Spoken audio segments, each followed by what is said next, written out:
Bonjour à tous, bonjour à toutes. On va essayer de vous montrer comment utiliser ArcGIS Online.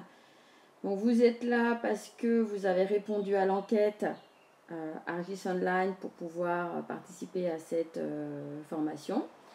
Donc, avec Céline Cosson, présidente de la régionale de Limoges, et moi-même, présidente de la régionale de Lyon. Et donc, on va se succéder, Coralie et moi.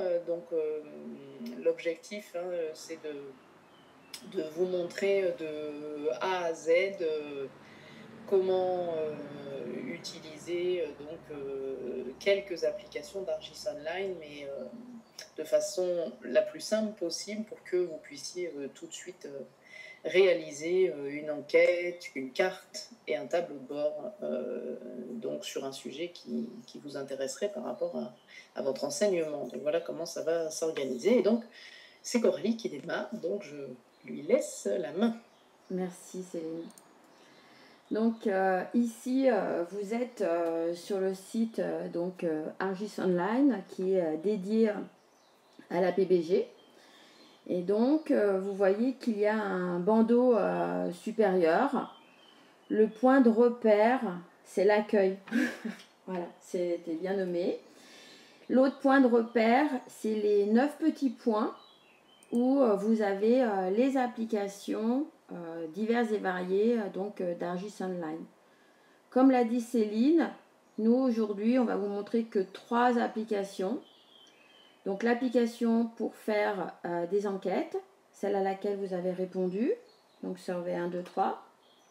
L'application qui permet de faire des cartes, MapViewer ou MapViewer classique. Hein. Donc pour l'instant, ça va d'avoir un nouveau format. Et nous, on utilisait plutôt ce format-là avant, mais les deux sont possibles. Et puis Dashboard qui va nous permettre de faire des tableaux de bord. Alors les tableaux de bord, vous êtes déjà habitués puisque vous avez déjà vu comment est-ce que apparaissent les tableaux de bord. Donc là, c'est le tableau de bord que vous avez peut-être vu au niveau de la géologie. Et vous voyez qu'on a déjà on a beaucoup de données, hein, 235 données. Donc on a des données au niveau de la France, mais Céline a rempli des nouvelles données suite à son voyage aux Canaries. D'accord. Et vous voyez que toutes les fenêtres s'actualisent au fur et à mesure du zoom. Donc c'est cela qu'on va essayer d'arriver à faire avec l'enquête que l'on a fait pour vous et que vous avez remplie. Alors après, au niveau d'ArcGIS Online, au niveau du bandeau, donc il y a d'autres icônes, c'est la bibliothèque. C'est tout ce qui a été fait par la PBG. Bon, ça ne vous intéresse pas obligatoirement. Il y a les cartes, les scènes, les groupes et le contenu. Donc le contenu, c'est ce qui est le plus important pour vous. Donc là, vous voyez mon contenu perso. Et quand on regarde le bandeau bleu, il y a aussi mes groupes. Et là, il y a la formation d'aujourd'hui, qui est formation APBG 2022. Pour l'instant, il n'y a rien.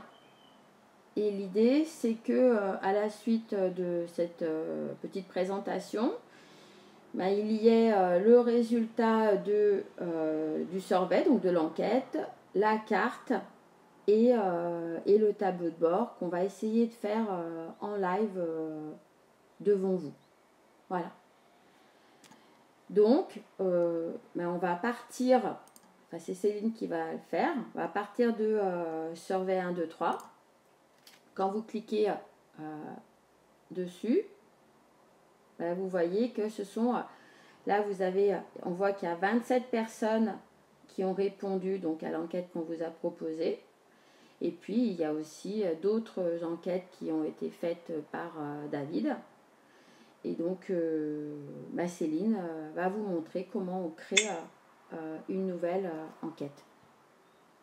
Voilà, merci. Alors, je vais donc en effet faire donc ce que vient de faire Coralie. Donc, je pense que c'est bon, là, l'écran est bien partagé. Oui. Vous voyez, voilà, ma souris.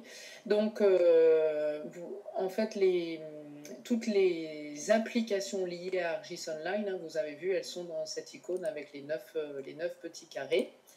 Donc, nous, je vais commencer donc par vous expliquer comment donc créer une enquête sous Survey 1, 2, 3. Donc, on va sur cette icône avec les différentes applications et on va donc sur Survey 1, 2, 3. Donc, il y a un nouvel onglet qui apparaît.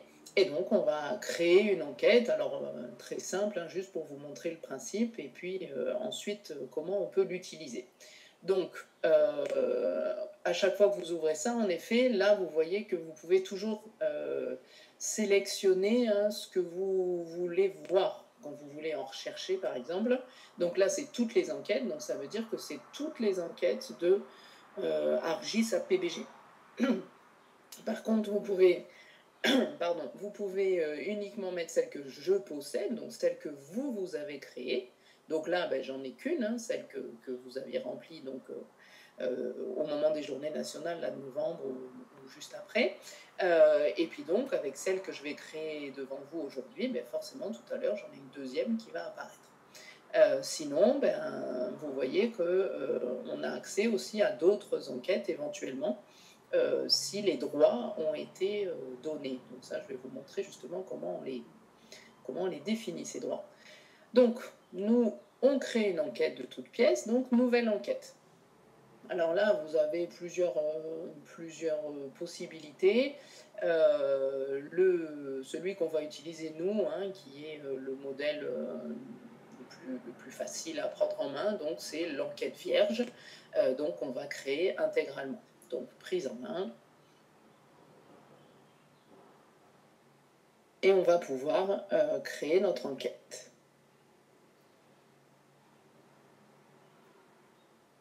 Voilà, donc ça c'est ce qui apparaît de base avec le minimum. Donc la première chose, évidemment, c'est mettre un titre. Alors comme on fait une formation ce matin et cet après-midi, je vais indiquer test formation matin.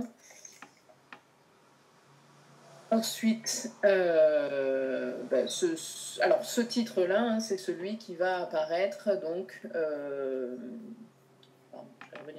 c'est celui qui va apparaître donc, sur les icônes que je vous ai montrées précédemment.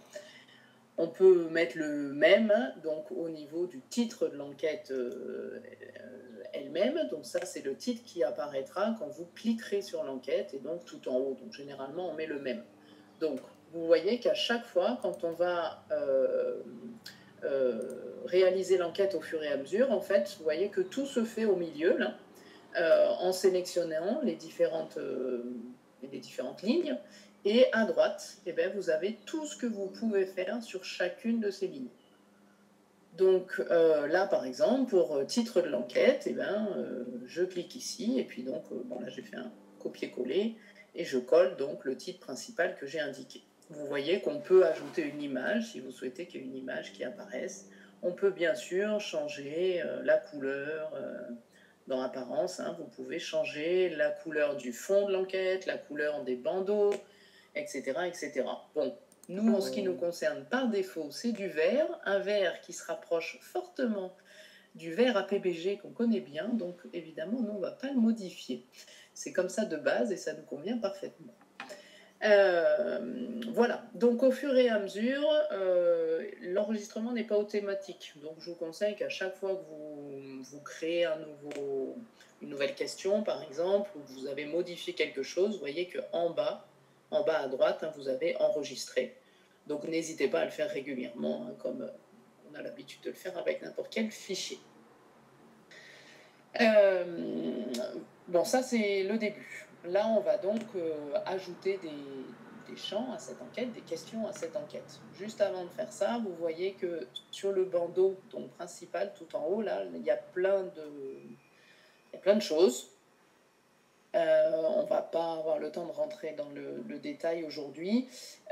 En plus, ce sont des choses qui ne vont être accessibles qu'aux créateurs de l'enquête. Hein. Donc, ce ne sera peut-être pas forcément utile tout de suite. En tous les cas, nous, là, on est bien dans la phase de création et donc on va pouvoir ajouter les différentes questions. Donc, vous voyez que là, on a la deuxième ligne, c'est contenu de la description de l'enquête. Donc, par exemple, c'est là qu'on avait mis dans l'enquête que vous avez remplie, voilà, vous souhaitez connaître Argis Online, on vous propose une formation, merci de répondre aux questions suivantes, etc. Donc là, vous modifiez ce que vous voulez. Hein. Vous voyez qu'à droite, là, la seule possibilité que vous avez, c'est mettre un texte de votre choix. Là encore, hein, évidemment, vous voyez que on peut ajouter un lien, on peut ajouter une image, on peut mettre les couleurs qu'on veut, la taille de texte qu'on veut, la police, etc. Alors ensuite, ce qui va vous intéresser, c'est donc l'onglet « Ajouter ». Et là, « Ajouter », vous voyez qu'on a une multitude de types de questions qu'on peut ajouter. Alors, normalement, dans les enquêtes que vous allez faire, ce qui sera toujours nécessaire, c'est d'avoir une géolocalisation. Pour avoir la géolocalisation, donc, c'est ajouter une carte. Donc, il suffit de cliquer dessus. Là, donc, pour chacune des questions, hein, vous voyez qu'à chaque fois, il y a un titre pour la question. Et puis, ensuite, pareil, on peut décider d'indiquer différentes choses. Donc là, je vais mettre géolocalisation. Si ça veut bien marcher. Voilà, géolocalisation. Et donc, en descendant, vous pouvez, alors pareil à chaque fois, hein, il y a plein de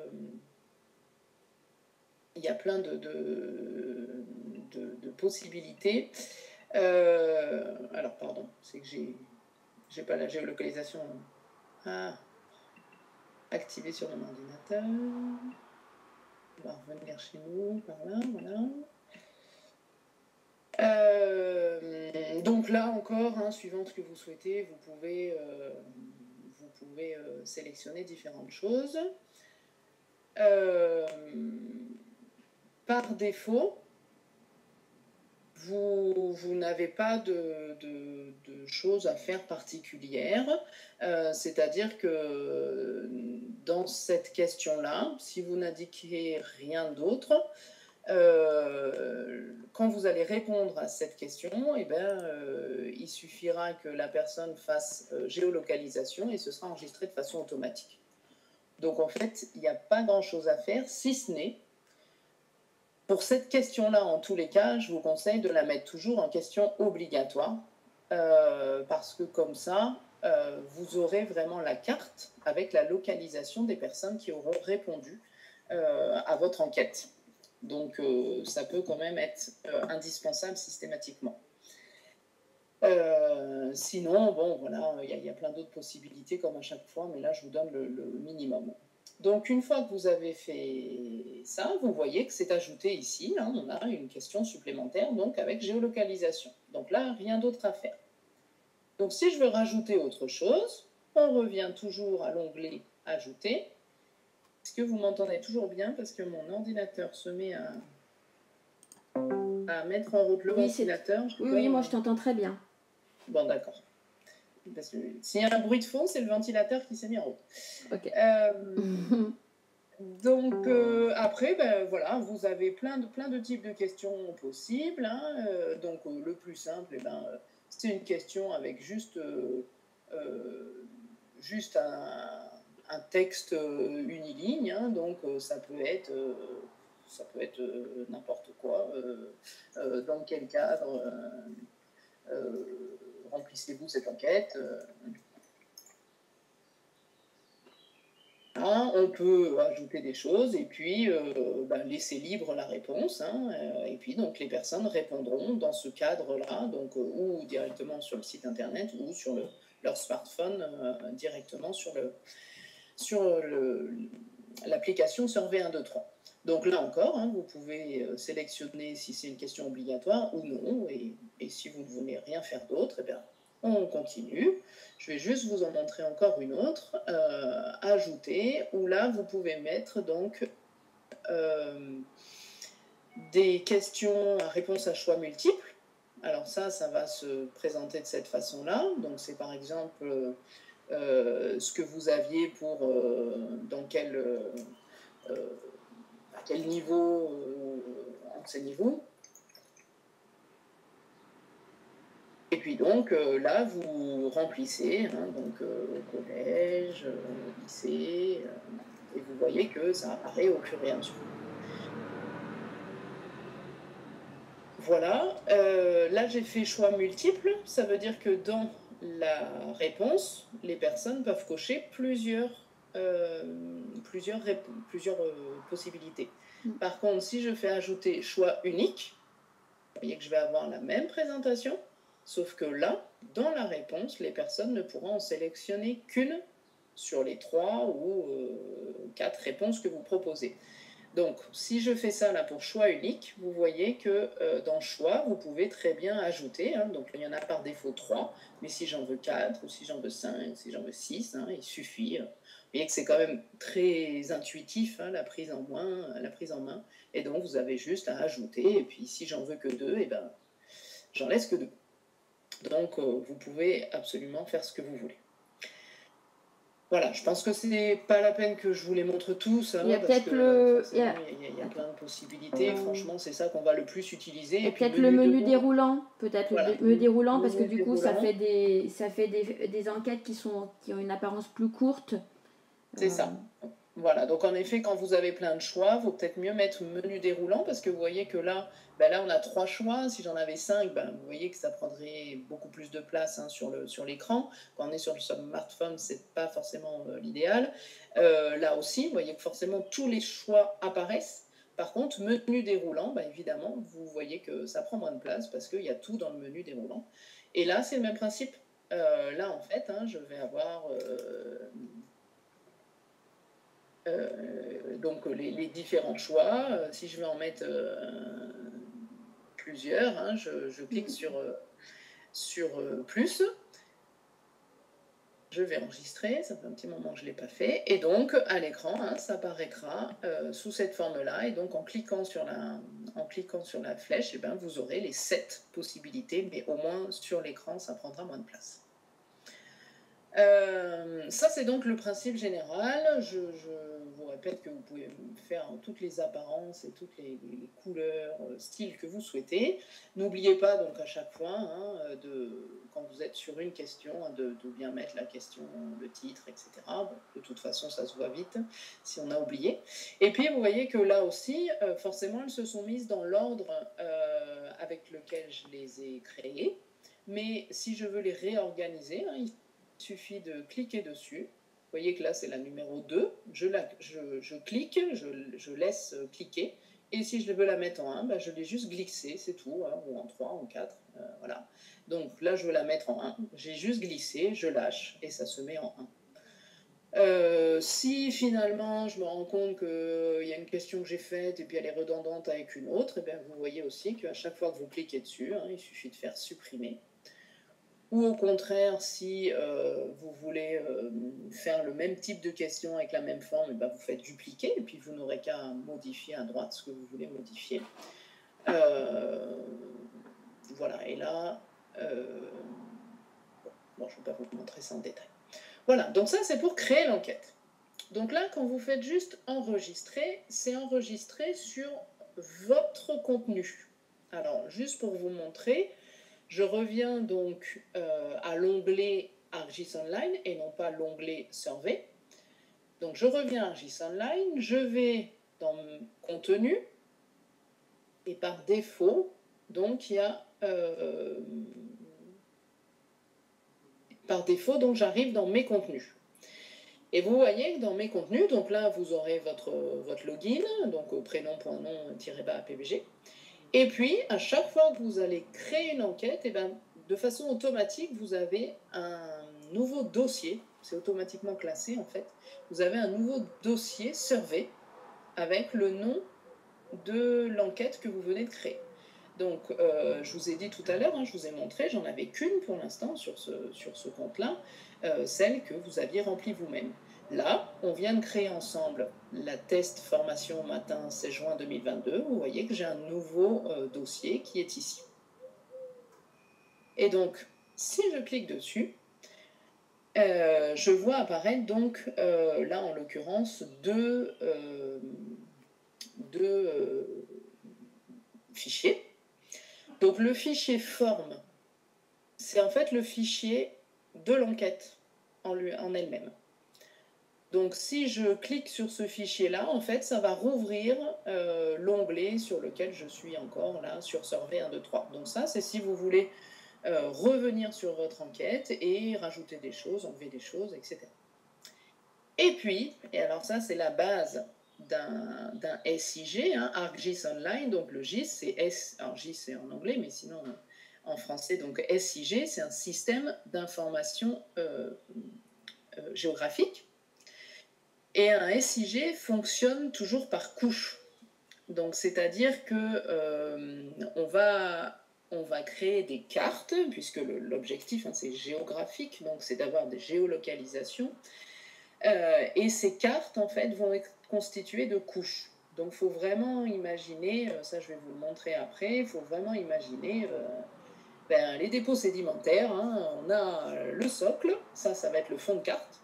Et puis, sur ce socle, si on est en terrain sédimentaire, vous avez les différentes strates sédimentaires qui vont se superposer. C'est exactement la même chose, sauf que sur notre SIG, on va pouvoir faire bouger ces strates, c'est-à-dire faire passer la plus ancienne au-dessus et inversement.